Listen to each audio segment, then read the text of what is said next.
their wonderful work, and we have Sofia from the Friends of Herdsman Lake who's going to show some of the great work that they're doing around Herdsman Lake. It's a place that has historically had lots of spraying, so we're very excited about the work that they're doing. So, and then we'll hear from the Mullaloo, June's Care, and then we'll finish with Save Our Trees, Alex Jones, and hopefully, if you've still got enough energy, it would be fabulous if we could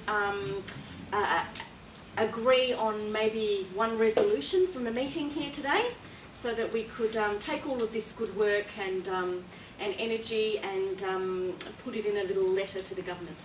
So if you feel like you could do that, that would be great too. And we're going to try and aim to finish by 4:30, so I'm sorry we've gone over. Sophia.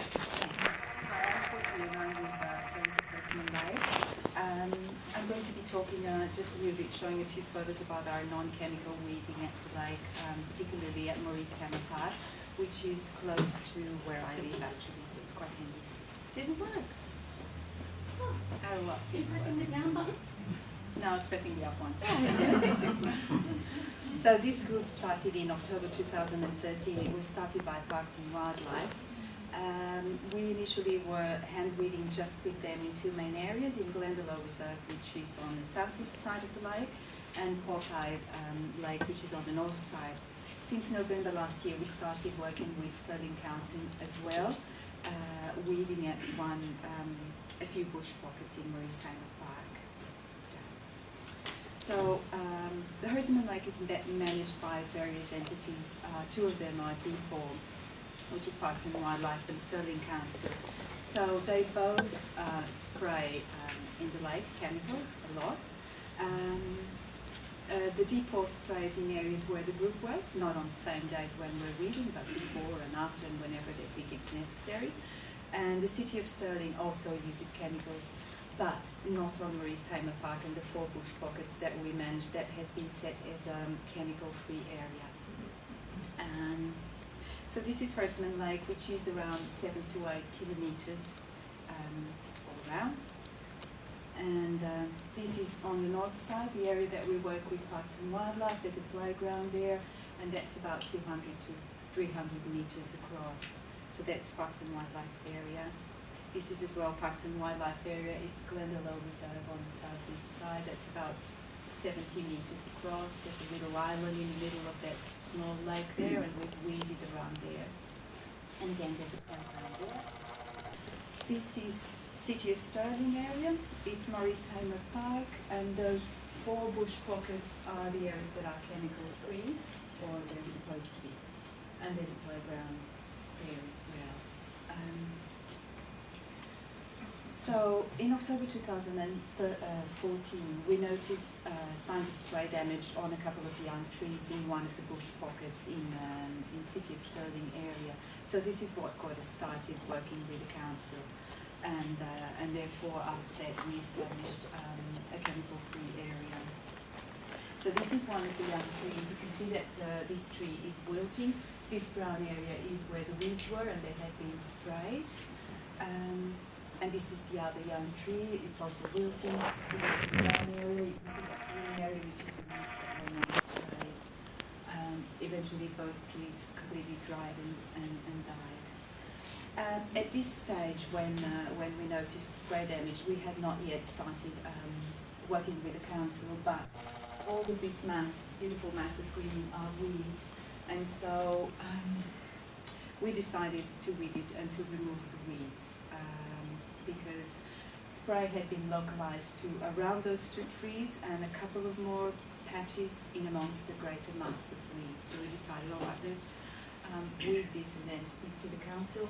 So in that little insert there is the result of our work. We've had a few weeds and got it done. So this is one of the spots over there. You can see this spot is where it had been sprayed, and all of this had been left, so we then cleared that area. This is all in the same bush pocket, and this one as well. Again, a bit of a few weeds sprayed, and others around had not been sprayed.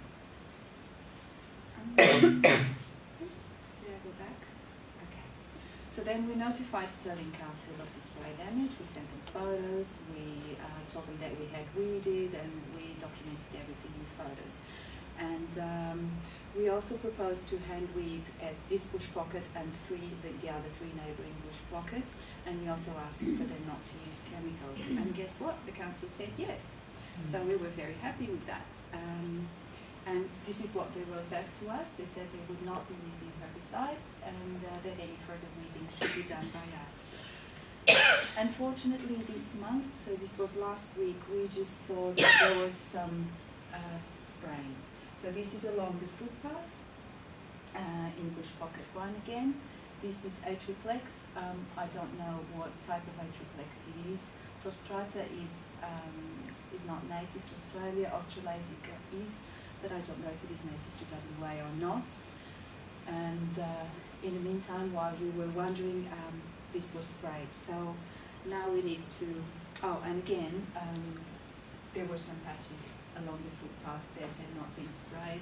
And you can see here that this bit here was not sprayed, and then this was sprayed as well. So there was sort of a selective spraying there. So now we need to discuss this with the City of Stirling. We do want to keep these bush pockets chemical-free. It's very easy to weed. There's not much growing there in amongst the trees. There is some signs of regeneration, so there are lots of little seedlings coming up, and I myself don't know a lot about what is growing there, so that's work that we need to do in terms of learning more. But in terms of weeding and maintaining the area, it's very easy, and I would like to keep it chemical-free. And so we also need to discuss with the City of Stirling a management plan. So what is exactly going to happen in this area? What does the council want? What do we propose? And then see how we go. In the future, ideally, there are other bush pockets in the area. So this is a big lawn with little bush pockets, and we would like to extend this chemical-free approach to more bush pockets, and especially to the playground, because that's where children play, and it is quite sprayed as well. Also with the Department of Parks and Wildlife, we should discuss, we've been working with them a lot, and we should discuss with them their chemical use, because then sometimes if we go planting or weeding where they have been spraying, and if we have children, which we have had quite a bit because we've got a few families with us coming, then that's a problem. So yeah, we need to discuss this a bit more. So we are hoping to learn a bit more about non-chemical ecological restoration, and I think Jennifer was right. A lot of it is trial and error. We do have to look at where we are and sort of have a feel for nature in that area, how the bush, what it wants to do, and then try to learn a little bit of what was there before, what is meant to be there, and what wants to grow and what doesn't want to grow. And yeah, there's a lot to be learned. So we think that communication between all sorts of entities that might have an interest in that area is good, and also with other friends groups and environmental groups, just to exchange like we're doing here, ideas and experiences, and see how we can care for these places and return them to their original condition if possible, or as close as possible. So basically we think that hand weeding is safe, it's environmentally friendly. Volunteers just love to get together and spend a couple of hours in nature and just giving back to nature, because it gives us so much. And this is what we love to do. And even better if it's safe, because then we can bring our children with us, and then it becomes really a community effort. So yeah, in the end we all smell of earth and we're all dirty and we're all happy. That's good. So this is one of the times that we did on the north side. Just a little group, some of my kids, not all of them. This is Wayne Charles from Park and Wildlife, and he's been coming every single time with us. He's a pleasure to work with. And